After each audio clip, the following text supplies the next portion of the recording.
Misteri penemuan kerangka manusia dicor meringkuk di dalam kamar, RT ungkap sosok pemilik rumah. Temuan kerangka manusia yang terkubur di dalam kamar rumah di Desa Bacem, Kecamatan Ponggok, Kabupaten Blitar, Jawa Timur masih menjadi misteri. Polisi belum berani menyimpulkan terkait kasus temuan kerangka manusia yang ditemukan terkubur di kamar rumah warga itu.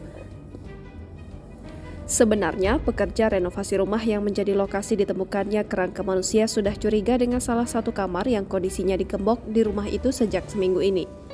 Pekerja sempat membuka gembok pintu kamar dan melihat ada bangunan cor baru di lantai kamar.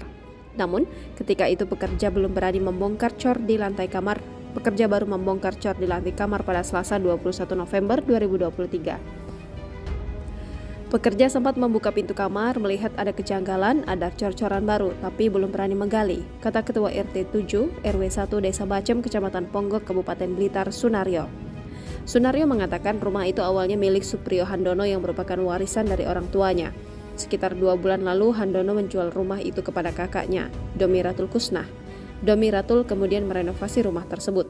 Sekitar 2 tahun lalu, Handono bersama istri menyewa tempat untuk membuka kafe di Desa Sidorejo, Kecamatan Ponggok, Kabupaten Blitar. Setelah membuka kafe, hubungan Handono dan istrinya kurang harmonis. Istri Handono jarang terlihat di rumah. Saya terakhir melihat istri Handono sekitar 2 tahun lalu.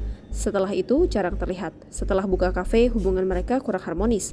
Kadang-kadang istrinya masih ketemu anaknya tapi sembunyi-sembunyi, kata Sunaryo.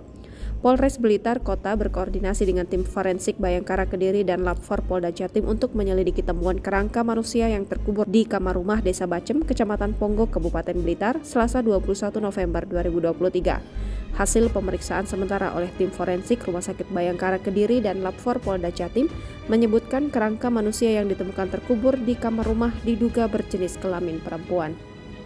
Download Tribun X sekarang, menghadirkan lokal menjadi Indonesia.